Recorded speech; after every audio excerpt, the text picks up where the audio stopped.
The ideological project of Hindutva necessitates the glorification of blatantly communal figures like Hegdewar, Golwalkar, Savarkar and Nathuram Godse on the one hand, a process which all of us are aware is going on continuously in the last 1.5 years with a vengeance.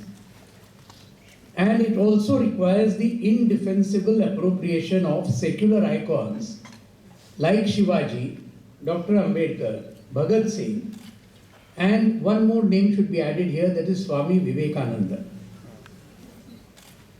This is being done in order to expand the Hindutva base. M.S. Golwalkar writes in his now notorious treatise, We or Our Nationhood Defined, I'm quoting, only those movements are truly national that claim at rebuilding, revitalizing and emancipating from its present stupor the Hindu nation. Those only are nationalist patriots who, with the aspiration to glorify the Hindu race and nation next to their heart, are prompted into activity and strive to achieve that goal.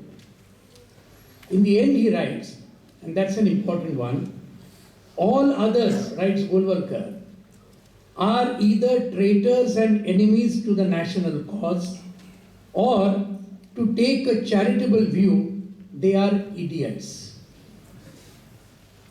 This is the quotation from Golwalkar's We or Our Nationhood Defined.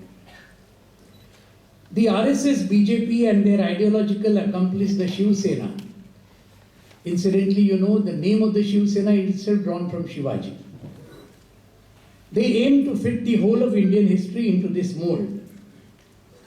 Here, both the Hindu communalists and the Muslim fundamentalists are immensely helped by the motivated British historiography, which, as part of its notorious policy of divide and rule, classified Indian history into 3 periods, as Professor Srimali just reminded us: the Hindu period, the Muslim period and the British period. It is in this context that the Hindutva attempt to appropriate Shivaji must be seen.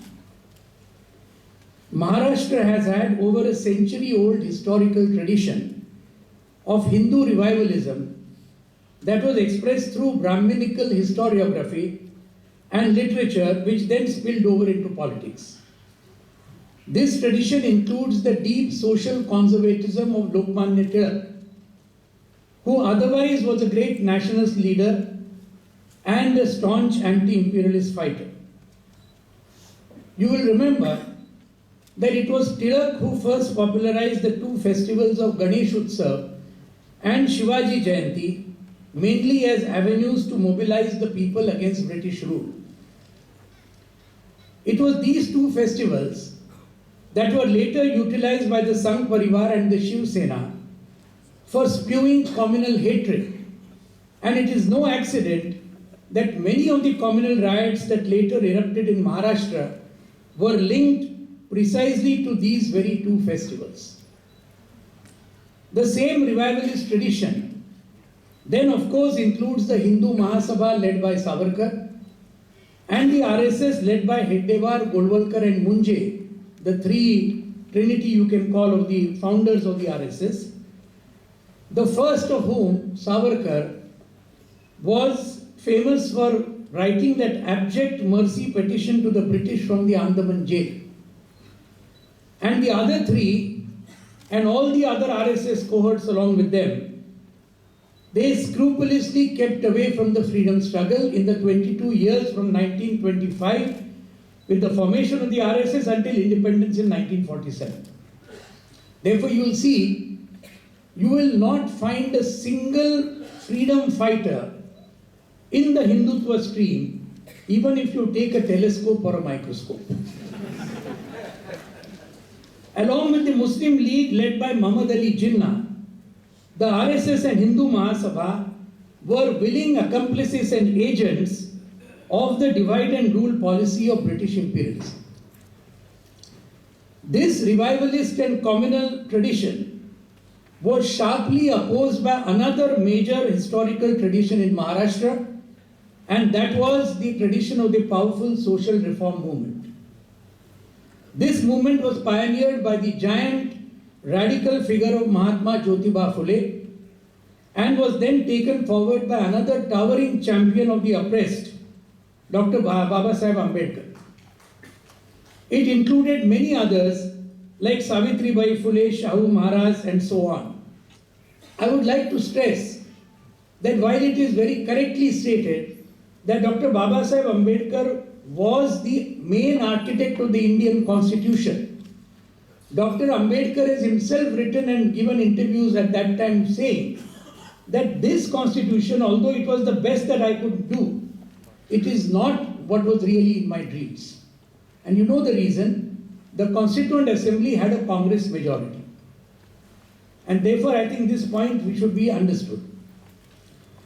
The first radical break from the Brahminical and communal interpretation of Shivaji was made by Mahatma Phule. Whereas the Brahminical stream painted Shivaji as a communal and anti-Muslim ruler and also as what is known as the Go Brahman Pratipalak, that is the protector of cows and Brahmins. That is how Shivaji is described.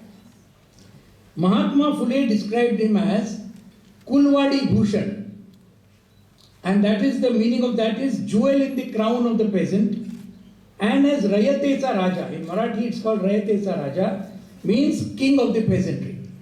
Now you see in this two diametrically opposite descriptions of Shivaji, one by the Brahminical tradition, the communal tradition, the second by the tradition of the social reform movement, who looked at Shivaji from a totally different, diametrically opposite angle.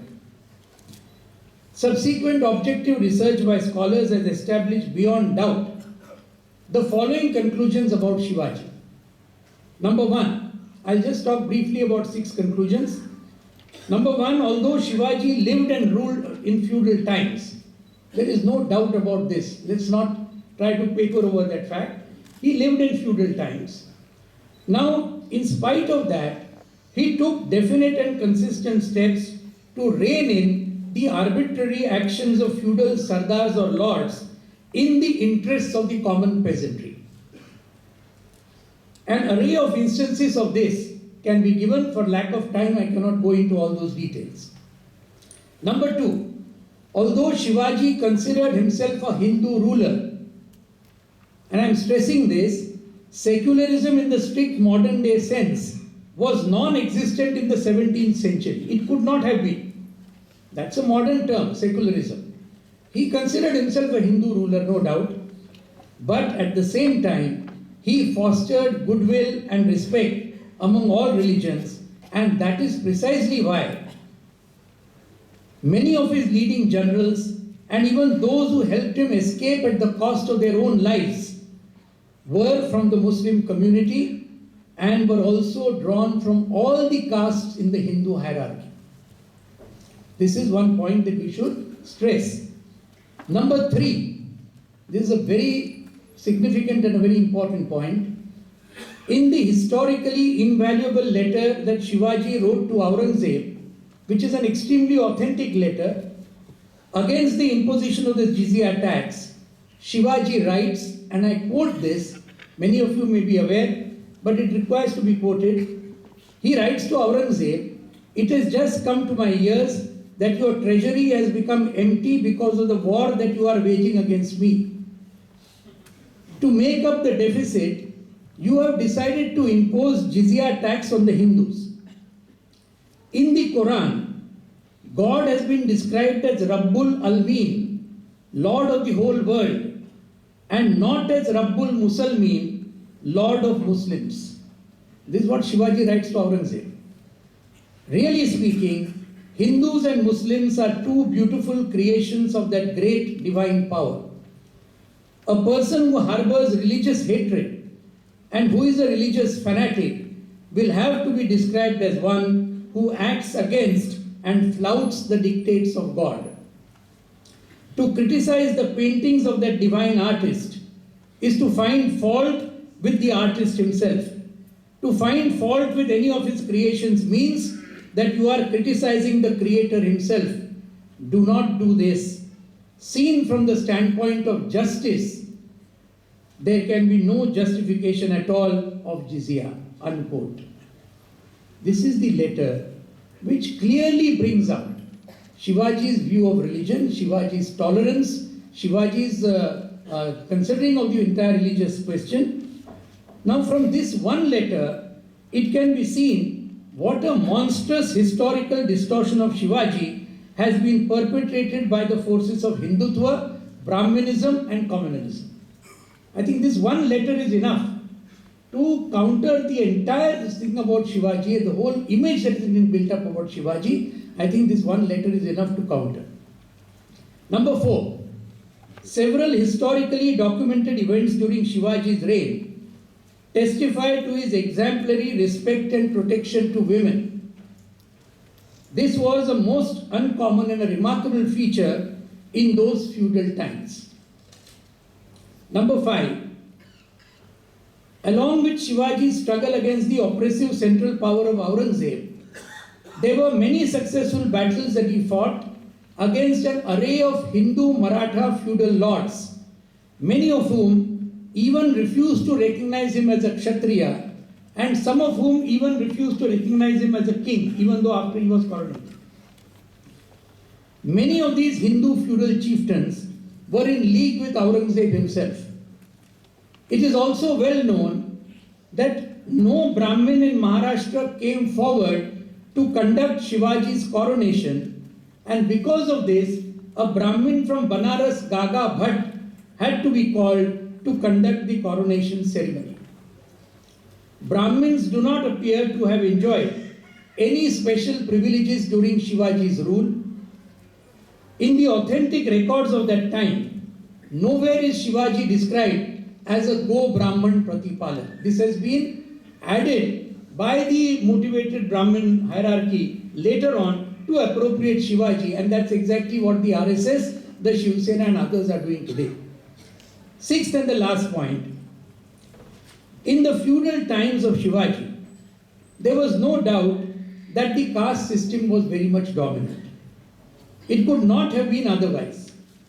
However, the atrocities and discrimination against Dalits that were one of the hallmarks of the rule of the Peshwas later do not find prominent mention during Shivaji's reign. But at the same time, I would like to stress and underline that this aspect of the situation of the Dalits and Adivasis in Shivaji's reign definitely merits a deeper and more objective study. That needs to be done. What exactly was the situation of Dalits and Adivasis during Shivaji's reign, although certainly it was nothing like what was in the Peshwa reign, but still a deeper study is required. It is for all these distinctive features of Shivaji's rule that Shivaji remains an icon all over Maharashtra, even 3 centuries after his death. No other king in Maharashtra comes anywhere close to his abiding popularity and status as a legendary icon. It is precisely for these reasons which I have said. That is why the abiding popularity of Shivaji remains. Also at the same time, if you see all the 6 points, you will find that the Hindutva forces are against every single of these 6 points. Every single of these 6 points, they militate against the entire Hindutva vision of what the society should be today. And therefore it is diametrically opposite to what Shivaji really stood for. It is thus a supreme irony that B.M. Purandare, who made a blatantly false and communal distortion of Shivaji, is awarded the Maharashtra Bhushan by the BJP Shiv Sena state regime, and Comrade Govind Pansare, who set out the true history of Shivaji in his phenomenally popular book, Who Was Shivaji?, was riddled with bullets and martyred just over a year ago, along with Dr. Narendra Dabholkar and Professor M.M. Kalvi. This is the irony of the situation in which we live. Purandare gets a Maharashtra Bhushan, Comrade Govind Pansare is shot dead. And therefore, my dear friends, I'll conclude, the time has come to aggressively rescue Shivaji and other such icons from the stranglehold of the Hindutva communal forces. The time has come also to rescue Indian history itself from the depredations of these communal mythologists. With the active support of all of us here and millions like us in our entire country, there is no doubt that we shall fight and we shall win. Thank you very much.